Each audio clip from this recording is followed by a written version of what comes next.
Hi, this is Jürgen Rasmussen. Welcome to the Provocative Hypnosis channel. This one is about using ordeals in psychotherapy, hypnotherapy, and change work. It's a lost art in many ways, especially in these politically correct days where it seems like most people want to follow protocol and, you know, um, not rock the boat too much.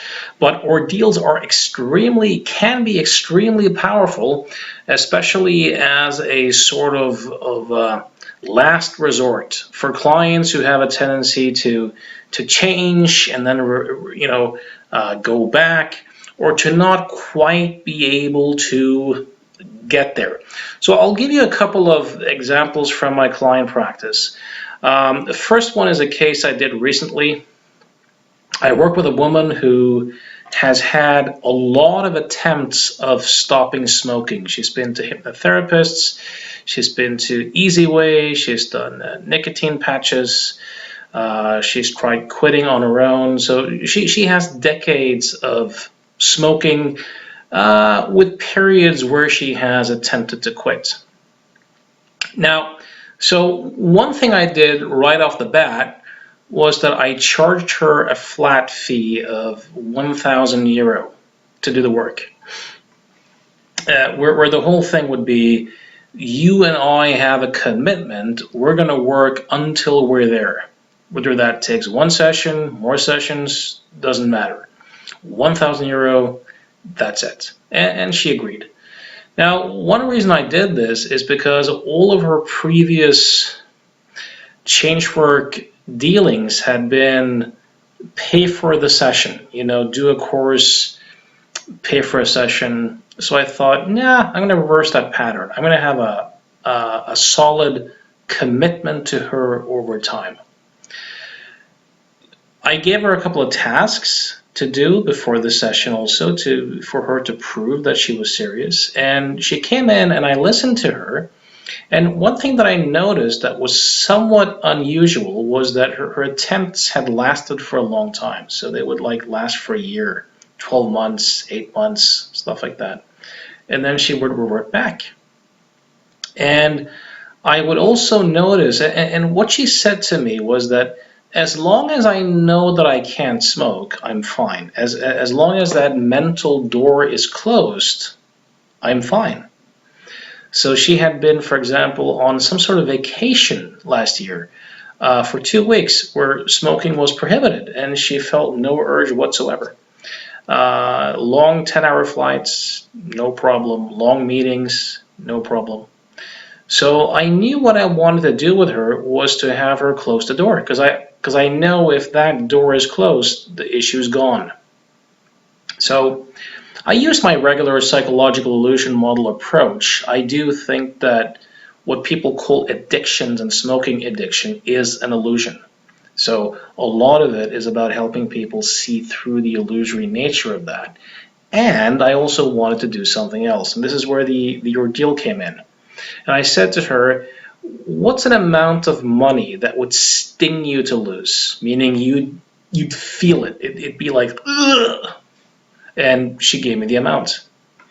And then I said to her, is there a person in your life that you really trust around money, you really trust her, and who you also know would be on your case if you ever started smoking again? She said, oh, without a doubt, my daughter. I said, good. Is there any cause or political party that you would never in your life ever support? Now, this woman was a leader, very principled, very switched on. So is there any political party that you would never ever support? And she gave me a very congruent political party. So I said, okay, so here's your task.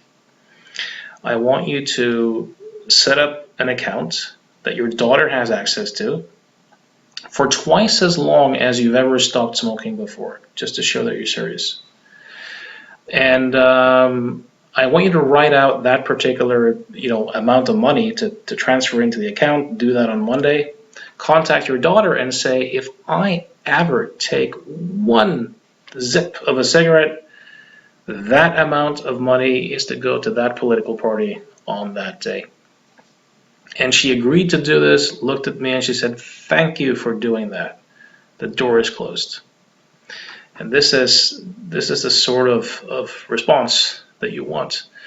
Of course, we don't have long-term feedback, but I've done this with a number of other smokers and people with various addictions and with various things. So I know that these sorts of ordeals can be very, very successful. A main key is to tailor make them to the client so that they're relevant. You want the client's involvement in them. You want them to be tailor-make. You want to make sure that they're very specific, and you want to make sure that it's emotional. It's something that the thing with a smoker that's quit and started and quit and started and quit and starting is that in their mind there's this idea that they can have their cake and eat it too, and they always end up going back to doing that. But once you shut that door, that's it. I'll give you a couple of other examples of ordeals.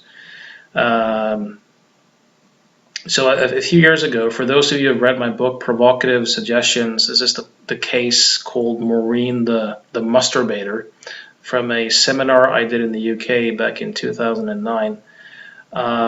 She was a woman with a lot of anxiety, couldn't sleep well, a lot of irritability, a lot of mood swings, suffering a lot.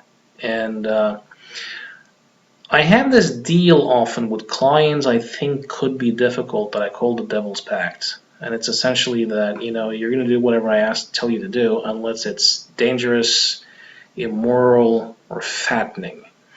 I realized I could get a higher compliance rate, especially with women, when I added fattening. It'd go, illegal, don't care. Immoral, fattening, okay. As long as it's not fattening, I'm on board. So this woman, I noticed very often in seminars, I call people Nazis to provoke them, and I like to tease people for religious beliefs and stuff like that. So I asked, who here is a religious nutcase? And she kind of stiffened up like this, and I was told afterwards that she used to be like a religious fanatic, but that she'd snapped herself out of it.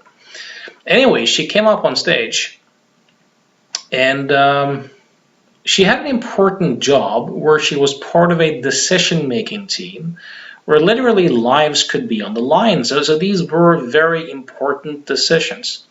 So she would start talking about this, and she used the word must probably 10 or 12 times in 2 minutes. Like, we must get this right. We must make the right decision.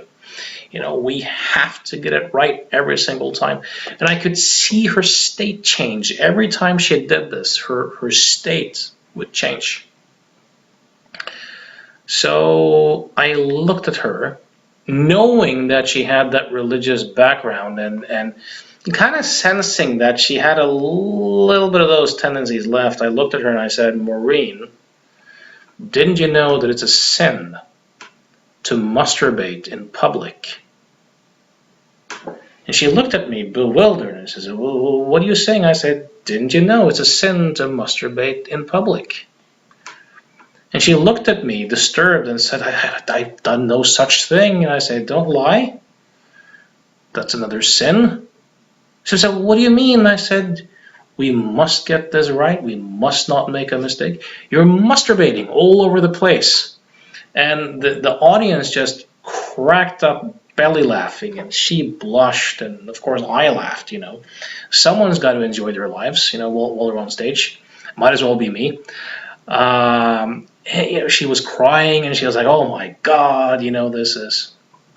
I said to her, "Now, as a sinner and as a former religious nutcase, I have just the right ordeal for you." She was like, "What?" I said, "I think it's only appropriate that if you begin sinning, you have to make a confession. You have to confess your sins in public." She was horrified by the idea, but she shook my hand because she was a woman of honor. No lying. So the next time she was in that job environment as part of a decision-making process, she started getting a bit anxious, and a colleague asked her, "Maureen, are you okay?" And she realized that this was the pact with the devil calling. So she said, well, actually, I have a confession to make. You can imagine that room of people. Confession. So I said, yes. For the last few minutes, I've been sitting here masturbating rather intensely. And half the people in the room just burst out laughing and thought it was just the funniest thing. And the other half had this God-fearing British look of just raw terror. And this task of having to confess her sins every time she engaged in masturbatory thinking really popped her cherry, so to speak. It really awakened her to what she was doing, and she stopped doing it. I saw her a year later. Her life was completely transformed. No longer doing anxiety and panic. Her anger issues were gone. She was sleeping well, and a lot of other changes occurred as well. Now, as much as I like to pick on religious belief, because I really do think it's stupid and silly, you can pick on atheists as well, and agnostics. You can tailor make ordeals for anything. So, for example, if I have a client who has anger issues, and I've done this with plenty of people who are strongly atheistic. Of course, when people have anger issues, they're thinking wants, wishes, and desires that they have, goals, and they're turning them into these masturbatory demands, right? I must succeed. I have to understand. I have to perform. I need approval. She should listen to me. I need respect. The world should be in a particular way. This is masturbatory thinking. So I've had clients who claim that they just couldn't stop snapping at their kids or their wives, and I've made them the devil's pact, and I've shown them how this is a form of masturbation. So I've tasked several hardcore atheists to, if they screw up in that way again, to either go to church and to beg for forgiveness and to do it publicly, go to a priest, or to actually go down to their knees, pray to God, and confess their sins and ask for forgiveness in front of the kids and in front of the wife. And just this threat has been enough to get several of these temper tantrum guys to just not do it again. Like it switches a flip, and it flips a switch in their mind, so to speak. You can, these ordeals are often a great way of last resort, so to speak. I use in both my books, Provocative Hypnosis and Provocative Suggestions, there's ample cases of me using ordeals with tough clients. There's also an old book by Jay Haley called Ordeal Therapy that I would recommend. And also go through Milton Erickson's work. I mean, he was truly the master of doing stuff like symptom prescription and ordeals. Erickson had this wonderful case where he worked as a prison physician. I can't quite remember the details, but you had this guy there who would have to go urinate like 30 or 40 times per day. And he didn't have diabetes or cancer, like there was nothing medically wrong with the guy. But he worked in this place where they would have to get him and escort him, and he would have to go urinate. It just took up a lot of resources, and it was even rough on the prisoner himself to have to do that. So Erickson got him placed to another job in the prison where we'd have to work in this pretty dirty environment, and for him to then go to the bathroom and urinate, he would have to take off all these dirty clothes and change into something else and shower. There was some sort of arrangement around that. And this guy they tried to help him for years. He'd been to all sorts of medical tests, and I think within 1 day of this, his frequency of urinating was like down to normal. Just the threats of having to. So what Erickson essentially did was that he made it so much more tedious to actually have to go urinate excessively than to just drop the symptom, that his mind-body system just dropped the symptom. So, during this day and age where, tolerance and dialogue and understanding is such prevalent memes, probably Ordeal Therapy has lost some of it's kind of politically correct, but you want that in your arsenal. You want to be able to utilize emotion to create these moments of insight and sometimes to be able to close the door on something. So you can get very creative and very playful in terms of how you use ordeals. And sometimes if you have clients who just won't change or who just won't quite fully change, and they've been to therapists for years and they make progress, but they revert back, quite often with these folks, if you can co-create an ordeal with them that really hits home and that's tailor-made for them, that can often flip the switch that needs to get flipped for long-term change to happen, and very often without pain or without any misery for the client. So check that out. Until next time,